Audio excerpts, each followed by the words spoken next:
Chilling in another world with level 2 super cheat powers के episode 1 की शुरुआत में हम लोग देखते हैं रॉयल कैपिटल पालूमा को, जहाँ पर डेमी ह्यूमंस को मारकर उनसे काम कराया जा रहा है। तभी वहाँ हमारा मेन कैरेक्टर बानज़ आता है। वो डेमी ह्यूमंस का शुक्रिया करता है मदद करने के लिए और कहता है कि वैसे तो ये लास्ट कार्गो था, लेकिन शायद से बाद में और आ सकते हैं। वो डिपेंड करता है कि नेगोशिएशन कैसे जाती है।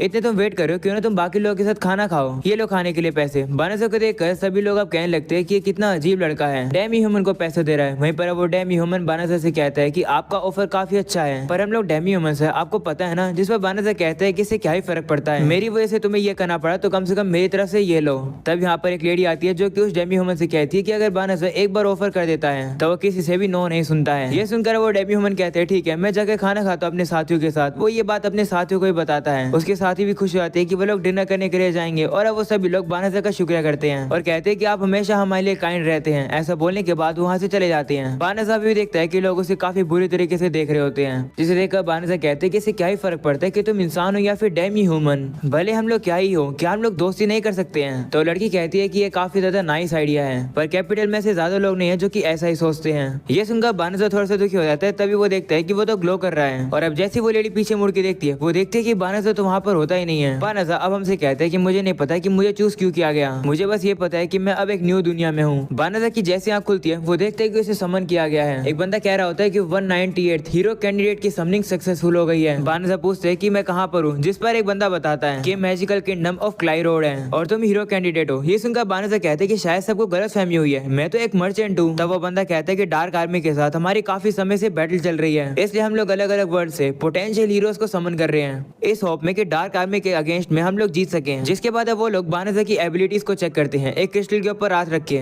वो प्रीस्ट बानज़ को बताता है कि क्योंकि तुम दूसरे वर्ल्ड से आए हो तो तुम्हारा वापस से लेवल 1 हो गया है, इसके बदले में भगवान तुम्हें डिवाइन ब्लेसिंग देंगे। और वो जो ब्लेसिंग होती है वो ऐसी ताकत होती है जो कि कोई ऑर्डिनरी पर्सन ट्रेनिंग करके नहीं कमा सकता है। हम उन ताकत को डिवाइन रेवोल्यूशन कहते हैं। जिसके बाद अब बानज़ का पूरा स्टेट सामने आ जाता है। बानज़ भी इस दुनिया की लैंग्वेज को बिना किसी दिक्कत के पढ़ पा रहा होता है। वहीं पर एक लेडी बानज़ के स्टेट को देखकर कहती है कि यहाँ पर तो कोई भी डिवाइन रेवोल्यूशन नहीं है, इसके स्टेट तो बिल्कुल ऑर्डिनरी ह्यूमन जैसे ही है। तो बानज़ कहता है कि मैंने तो कहा ही था कि मैं एक नॉर्मल मर्चेंट हूँ। वहीं पर सभी लोग कहने लगते हैं कि आखिर यहाँ पर कोई डिवाइन रेवोल्यूशन क्यों नहीं है, क्या हम लोग फिर से फेल हो गए हैं। ये सुनकर बानज़ कहता है सॉरी तुम लोग को डिसअपॉइंट करने के लिए, तो क्या तुम लोग अब वापस से मुझे मेरे वर्ल्ड में भेज सकते हो। तभी अचानक से हम लोग को दूसरे हीरो कैंडिडेट को दिखाया जाता है। वो जैसे समन होता है उसके स्टैट देखकर सभी कहते हैं कि ये स्टैट तो एक लेजेंडरी हीरो के होते हैं। हम लोग अब देखते हैं कि इस बंदे के सारे स्टैट 999 है। सभी लोग अब बानज़ को इग्नोर कर रहे होते हैं। वहीं पर अब वो हीरो कैंडिडेट बानज़ के स्टैट को देखता है और कहता है तो मुझे चूज किया गया है इस दुनिया को बचाने के लिए। तो बाकी सभी लोग भी उसके पास आते हैं और कहते हैं हाँ ग्रेट हीरो, प्लीज हमें बताओ। जिसके बाद वो सभी लोग इस बात को किंग को बताने के लिए चले जाते हैं। वहीं पर सभी लोग बानज़ को इग्नोर कर रहे होते हैं। अगले सीन में अब किंग को दिखाया जाता है जो कि उस हीरो का शुक्रिया करता है इस वर्ल्ड में आने के लिए, और वो डिक्लेयर कर देता है कि ये बंदा इन लोगों का हीरो है। ये सुनकर सभी लोग काफी खुश हो जाते हैं। दूसरी तरफ बानज़ कह रहा होता है कि कोई भी मेरी बात सुन ही नहीं रहा है, ये मैजिकल किंगडम क्लाइरोड है, मैंने कभी भी ये नाम नहीं सुना है, इसका मतलब सही में ये दूसरा ही वर्ल्ड है। मुझे कैसे भी करके इन लोगों को मनाना होगा मुझे वापस मेरे घर पे भेजने के लिए। अगले सीन में कुछ नाइट अब बानज़ को कैरेज के अंदर फेंक देते हैं और कैरेज चल जाती है। बानज़ कह रहा होता है कि आखिर मेरे साथ क्यों हो रहा है। इसके बाद हम लोग को बानज़ की और प्रीस्ट की बातें दिखाई जाती है। वो प्रीस्ट बानज़ से कहता है कि जिस गेट के थ्रू तुम्हें समन किया गया है वो ऑलरेडी बंद हो गया है और वो दोबारा ओपन नहीं हो सकता है, और क्योंकि हम लोग तुम्हें तुम्हारे ओरिजिनल वर्ल्ड में नहीं भेज सकते हैं। ये चीज दिखाता है कि हमारे नेशन एक फेलियर है, इसलिए हम लोग तुम्हें स्पेशल परमिशन दे रहे हैं डेलावेयर फॉरेस्ट में रहने के लिए जो कि साउथ में है। तुम वहाँ पर रहकर अपनी जिंदगी जियो और जो भी ये गलती हमसे हुई है तुम ये बात किसी को भी नहीं बता सकते हो, ये स्ट्रिक्टली फॉरबिडन है। अगले सीन में बानज़ अपने कैरेज ड्राइवर से कहते हैं कि क्या मैं तुमसे बात कर सकता हूँ, जिस पर वो कहते हैं नहीं मुझे तुमसे बात करने के लिए मना किया गया है। तो बानज़ कहते हैं कि ऐसा मत करो, मैं काफी दूर से आया हूँ, इस कंट्री के बारे में भी मुझे नहीं पता, तो थोड़ा सा तो बता दो, क्या तुम किंग के साथ स्लेव कॉन्ट्रैक्ट में हो, क्योंकि जिस वर्ल्ड से मैं आया हूँ वहाँ पर डेमी ह्यूमंस और इंसानों के बीच में जो कॉन्ट्रैक्ट होते हैं वो कॉमन है। तब वो बंदा हंस के कहते हैं कि तुम्हारी दुनिया तो काफी बुरी जगह है, मैं स्लेव नहीं हूँ, मुझे सैलरी दी जाती है लेकिन सैलरी मेरी इतनी हाई नहीं है, इस कंट्री में फर्क नहीं पड़ता कि कौन ह्यूमन है और कौन डेमी ह्यूमन है। जिसके बाद अब बानज़ उससे डेलावेयर फॉरेस्ट के बारे में पूछ रहा होता है, पर वो बंदा खिड़की बंद कर देता है और कहता है कि हम लोग और बात नहीं करेंगे। ये सुनकर बानज़ डिसअपॉइंट हो जाता है और वो नीचे बैठ जाता है और वो उन्हीं लोगों को याद करता है और कहता है कि शायद से ये दुनिया इतनी बुरी नहीं है क्योंकि यहाँ पर डेमी ह्यूमंस को इक्वली ट्रीट किया जाता है। अगले सीन में हम लोग देखते हैं 20 दिन बीत जाते हैं। वो बंदा बानज़ को बताता है कि डेलावेयर फॉरेस्ट यहाँ से सामने है और किंग ने मुझे तुम्हें ये देने के लिए कहा था। उस चीज को लेकर बानज़ कहते हैं कि ये तो बॉटमलेस बैग है। तो बंदा कहता है हाँ इस बैग में तुम्हारे लिए एनफ पैसे होंगे और खाना होगा जिससे कि थोड़े दिनों के लिए तुम्हारा काम चल जाएगा। मैं अब जा रहा हूँ, वैसे तुम केयरफुल रहना क्योंकि मैंने र्यूमर सुने हैं कि इस पार्ट के आसपास डार्क आर्मी घूमती सुनती है। मेरी एडवाइस लो, अगर तुम मरना नहीं चाहते तो जल्दी से जल्दी यहाँ से निकल जाना। ऐसा बोलने के बाद वो बंदा वहाँ से चला जाता है। वहीं पर बानसा कहता है कि ये तो कह रहा था कि मैं यहाँ से जल्दी भाग जाऊँ, लेकिन मुझे पता नहीं है कि मैं कहाँ जाऊँ। जिसके बाद बानसा उस बैग को ओपन करता है और कहता है कि ये तो अच्छी बात है कि इस वर्ल्ड में भी बॉटमलेस बैग वैसे ही काम कर रहा है जैसे मेरी पुरानी दुनिया में काम किया करता था। वो अब उसमें से एक तलवार निकाल लेता है और कहता है कि ये तलवार अच्छी लग रही है लेकिन थोड़ी सस्ती सी लग रही है। तभी पीछे की तरफ उसे कुछ स्लाइम दिखता है, जिसे देखकर बानसा कहता है कि ये तो इस वर्ल्ड के अंदर भी है। मेरे वर्ल्ड में ये लोगों के ऊपर हमला नहीं करते थे, तो शायद से ये भी हमला नहीं करेंगे। तभी हम लोग देखते हैं कि अचानक से वो स्लाइम बानसा के ऊपर हमला कर देते हैं। बानसा भी डर कर अपनी तलवार चलाकर उन्हें खत्म कर देता है। तभी वो देखता है कि इतने में ही उसकी तलवार टूट चुकी है और अब उसके सामने एक नोटिफिकेशन आता है जिसमें लिखा होता है कि तुम्हारा लेवल बढ़ गया है। बानसा कहते हैं कि मेरा लेवल 2 हो गया है, शायद से ये इन स्लाइम्स को मारने की वजह से हो गया है। वो देखता है कि उसके सभी एबिलिटीज के ऊपर एक इन्फिनिटी का मार्क लगा हुआ है। बानसा अब वॉइस गाइडेंस को भी ऑन कर देता है। आवाज अब उसे कहती है कि क्योंकि तुम्हारा लेवल अप हुआ है तो तुम्हें कुछ मैजिक स्पेल्स भी मिल रही है, बिना विंडोज का यूज करके तुम इन्हें एक्टिवेट कर सकते हो। सब स्किल बानसा के सामने आ जाती है, जिसे देखकर वो हैरान हो जाता है और कहते हैं कि एक एक करके दिखाओ। वो अब देखते हैं कि उसके बॉटमलेस बैग के ऊपर location tracking मोस्टर luring force recovery spell लगी हुई थी, जिसे देखकर वो समझ जाता है कि तो इसलिए स्लाइम से मेरे ऊपर हमला कर रही थी। वो अब कहते हैं कि मेरा वेपन भी यूजलेस है, इसका मतलब किंग चाहते हैं कि मैं जल्दी से मर जाऊं। वो आवाज अब उसे कहती है कि क्या तुम सभी स्पेल्स को अपने बैग से हटाना चाहते हो, जिस पर बानसा कहते हैं हाँ ऐसा करो।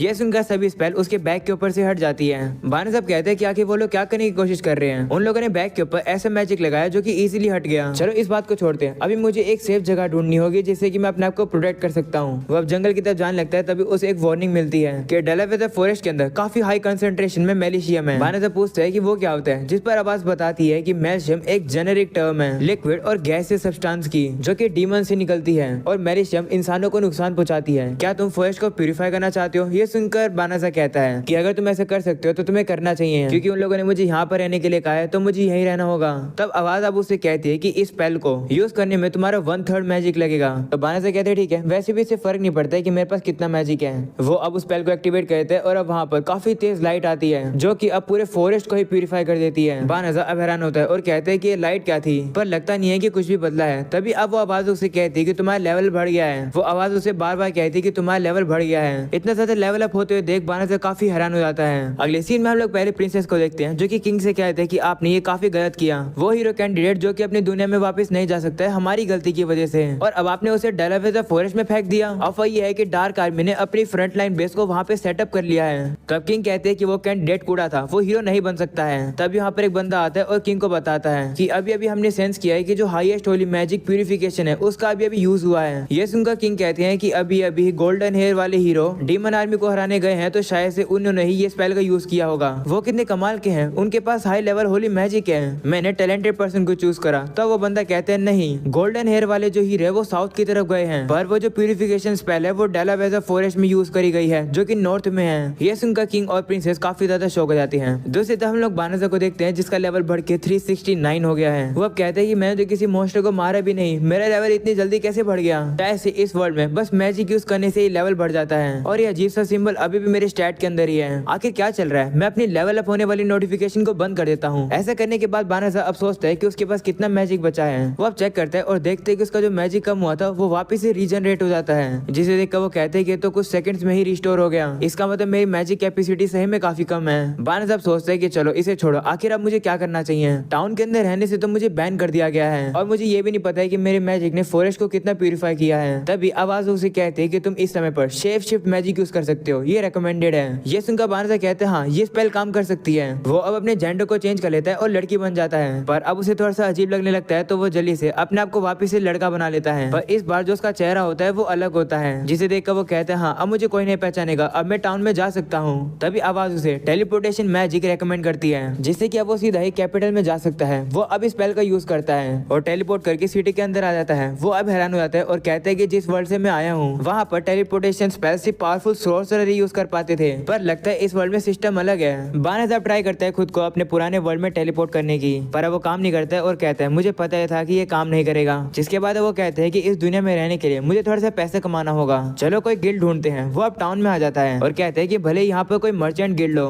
रजिस्टर करना थोड़ा सा मुश्किल होगा क्योंकि मैं किसी को जानता नहीं हूँ। मेरी मदद हो जाएगी अगर मुझे कोई एडवेंचर गिल्ड मिल गई तो, कि मैं मॉन्स्टर हंटिंग या फिर कार्गो ट्रांसपोर्टिंग कष्ट कर पाऊंगा। तभी आवाज उसे कहते हैं कि यहाँ से सीधा जाओ और तुम्हें एडवेंचर गिल्ड मिल जाएगी। ये सुनकर बानसा कहता है कि आवाज तो कितनी कमाल की चीज है। वो अब गिल्ड में आ जाता है जहाँ पर रिसेप्शनिस्ट उसे बताती है कि हम लोग एडवेंचर गैंगस्टर्स को उनके एकम्प्लिश के बेस पर रैंक देते हैं। जैसे जैसे तुम्हारी रैंक बढ़ेगी तुम्हें अच्छे रिवॉर्ड्स मिलेंगे और तुम मुश्किल क्वेस्ट को भी एक्सेप्ट कर पाओगे। जो लोग गिल्ड के साथ रजिस्टर करते हैं वो एलिजिबल हो जाते हैं रिजर्व फंड और कंपनसेशन को रिसीव करने के लिए। क्या रजिस्टर करना चाहोगे? ये सुनकर बानाजा सोचता है कि मेरे पुरानी दुनिया में भी गिल्ड ऐसे ही काम करती थी। वो अब कहता है हाँ मैं रजिस्टर करूंगा। ये सुनकर रिसेप्शनिस्ट उससे कहते हैं कि तुम्हारा नाम क्या है? तो बानाजा अब उसे कहने वाला होता है कि मेरा नाम बानाजा है, लेकिन तभी वो रुक जाता है और कहता है कि मेरा नाम फ्लियो है। बानाजा बताता है कि फ्लियो उसके एक डॉगी का नाम था जो कि पहले उसके पास हुआ करता था। हम लोग अब देखते हैं कि फ्लियो का रजिस्ट्रेशन पूरा हो जाता है। फ्लियो अब कैश को ढूंढने लगता है और कहते हैं कि मुझे जल्दी से जल्दी पैसा कमाना है, पर शायद से मैं ज्यादा बड़े रिवॉर्ड नहीं पा सकता हूँ क्योंकि मेरा लेवल अभी कम है। तभी वो एक छोटी लड़की को देखता है जो कि कुछ एडवेंचर से कह रही होती है कि क्या तुम लोग मुझे डेलावेयर फॉरेस्ट में एस्कॉर्ट करोगे, यानी क्या तुम मुझे वहां तक पहुंचा दोगे, मैं उसके लिए तुम्हें पैसे दूंगी। ये सुनकर कुछ एडवेंचर कहते हैं कि र्यूमर के हिसाब से डार्क लॉर्ड की आर्मी वहां पर फ्रंट बेस बना चुकी है। वहां पर जाना थोड़ा सा खतरनाक है, एक फोर्स वहां पर काफी जल्द भेजी जाएगी, तो थोड़ा सा वेट कर लो। तब वो लड़की कहती है लेकिन उसमें काफी देर हो जाएगी, मेरी फैमिली डेलावेयर फॉरेस्ट के पास रहती है, मुझे जाकर उनकी मदद करनी है। ये सुनकर वो एडवेंचरर्स उसे इग्नोर करके चले जाते हैं। तभी फ्लियो उस लड़की के पास आता है और कहते हैं कि मैं तुम्हें वहां ले जाऊंगा। वो लड़की अब जैसे फ्लियो को देखती है वो उसके प्यार में गिर जाती है। वो अब उसे कहती है कि मेरे पास ज्यादा पैसे नहीं है तुम्हें पे करने के लिए। तो फ्लियो कहते कोई बात नहीं, वैसे भी मैं डेलावेयर फॉरेस्ट में पहले जा चुका हूँ, तो मैं टेलीपोर्टेशन मैजिक को यूज करके तुम्हें वहां पर इंस्टेंटली पहुंचा सकता हूँ। ये सुनकर सभी एडवेंचरर्स काफी हैरान हो जाते हैं और कहते हैं क्या ये बच्चा टेलीपोर्टेशन मैजिक यूज कर सकता है? ये पक्का झूठ बोल रहा होगा। ये सुनकर फ्लियो सोचते है कि क्या टेलीपोर्टेशन मैजिक बिगनर स्पेल नहीं है, क्योंकि ये स्पेल तो मेरा ज्यादा मैजिक कंज्यूम करती ही नहीं है, तो मुझे लगा ये बिगनर स्पेल है। तभी वहाँ पर एक लेडी आती है जो कि फ्लियो की गर्दन पर तलवार रखकर उससे कहती है कि छोटी बच्ची से दूर हो जाओ, मैं रॉयल नाइट्स की बेली रोजा हूँ, मैंने सुना कि तुम टेलीपोर्टेशन मैजिक यूज कर सकते हो, लेकिन लगता नहीं है कि तुम इतने स्किल्ड हो कि तुम एक एडवांस स्पेल यूज कर सकते हो, आखिर तुम क्या चाहते हो? वहीं पर बेली रोजा की दूसरी साथी कहने लगती है कि लड़का शायद से इस लड़की को किडनैप करना चाहता है या फिर ये एक पीडोफाइल है। यह सुनकर फ्लियो सोचता है कि मैं नहीं चाहता हूँ कि कैसल के लोगों का अटेंशन मुझ पर आए, ये लोग के शक को मुझे ठीक करना होगा। वो अब उन लोगों से कहता है कि अगर तुम लोग का शक हो रहा है तो तुम लोग भी हमारे साथ आओ, मेरा नाम फ्लियो है। ये सुनकर सभी लोग एक गली में आ जाते हैं। बेली रोजा फ्लियो से कहती है कि यहाँ पर हमें कोई भी नहीं देखेगा, अब अपनी पावर सिखाओ, अगर तुमने कुछ भी गड़बड़ी करने की कोशिश करी तो मैं तुम्हें मार दूंगी। तो फ्लियो कहते ठीक है, जिसके बाद वो सभी के ऊपर टेलीपोर्टेशन स्पेल यूज करता है और अब वो सभी लोग डेलावेयर फॉरेस्ट में आ जाते हैं और हैरान हो जाते हैं कि वो तो सही में यहाँ आ गए। तभी एक लड़की फ्लियो के पास आती है और कहती है कि इतनी दूर के लिए टेलीपोर्टेशन यूज करना, क्या तुम एक ग्रेट सॉर्सरर हो? तो फ्लियो कहते नहीं, मैं तो बस एक नूब एडवेंचरर हूँ जो कि थोड़ा बहुत मैजिक यूज कर सकता है। तभी बेली रोजा भी फ्लियो के पास आती है और कहती है कि माफ करना, मैं पहले तुम्हारे खिलाफ रूड हो गई थी। वो सभी अब फ्लियो से माफी मांगते हैं। तो फ्लियो कहते कोई बात नहीं, बस तुम लोग मुझ पर कोई शक मत करना। तभी वो छोटी लड़की कहती है कि इस फॉरेस्ट के अंदर मेल्शियम था, वो कहाँ पर गायब हो गया? मुझे अच्छे से याद है कि इस फॉरेस्ट के ऊपर मेल्शियम की पूरी एक थिक लेयर लगी हुई थी और मैं कोई भी मैजिक बीस्ट को सेंस नहीं कर पा रही हूँ। ये सुनकर फ्लियो से बताने वाला होता है कि उसने अपनी प्यूरिफिकेशन स्पेल यूज करी है फॉरेस्ट के ऊपर, लेकिन तभी सिस्टम फ्लियो को रोक देता है और उसे वार्निंग देता है कि एक डीमन को ये बात बताना कि तुम प्यूरिफिकेशन यूज कर सकते हो, ये तुम्हारे लिए खतरनाक है। ये सुनकर फ्लियो सोचता है क्या एक डीमन? तभी बेली रोजा फ्लियो से कहती है माफ करना, तुम्हें इसमें इन्वॉल्व होना पड़ा, आप अब थोड़ा सा दूर हो जाओ। ऐसा बोलने के बाद बेली रोजा और उसके सभी साथी अपने वेपन्स को उस छोटी लड़की की तरफ कर देते हैं। बेली रोजा अब उस लड़की से कहती है कि अब अपना ट्रू फॉर्म क्यों नहीं दिखाती हो? ये सब कुछ सुनकर फ्लियो कंफ्यूज हो रहा होता है और कहता है कि आखिर यहाँ क्या चल रहा है। तो बेली रोजा उसे बताती है कि गिल्ड ने एक नोटिस निकाला था कि एक सस्पिशियस यंग लड़की हाल फिलहाल में लोगों की मदद मांग रही है डेलावेयर फॉरेस्ट में ट्रैवल करने के लिए। तभी दूसरी लड़की बताती है कि ये लड़की चाहती है कि हम लोग इसे वहाँ लेकर जाएं जहाँ पर डार्क आर्मी है। इससे साफ साफ पता चलता है कि ये लड़की सस्पिशियस है।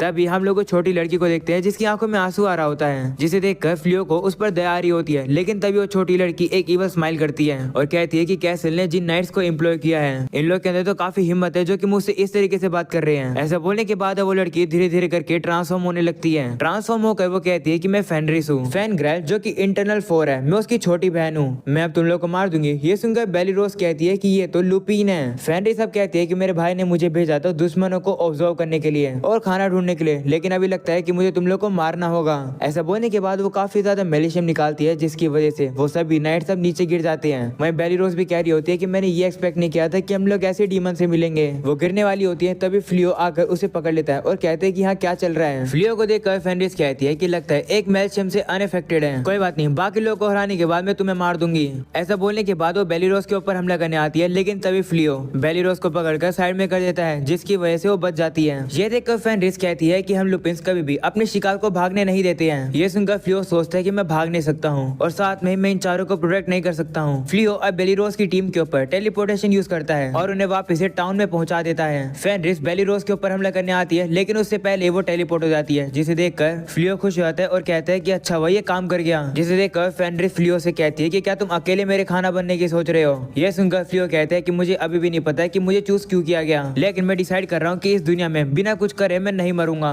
मैं इस दुनिया के अंदर कुछ करके रहूंगा, इसलिए जितनी भी स्पेल मेरे पास है मैं उन सभी का यूज करके लड़ूंगा। वहीं पर फेनरिस उसके ऊपर हमला करने के लिए आ जाती है और यही हो जाता है ये एपिसोड खत्म। पसंद आया हो तो लाइक कर देना, चैनल पर नहीं हो तो सब्सक्राइब कर देना। मिलते हैं अगले एपिसोड में, तब तक के लिए पीस आउट।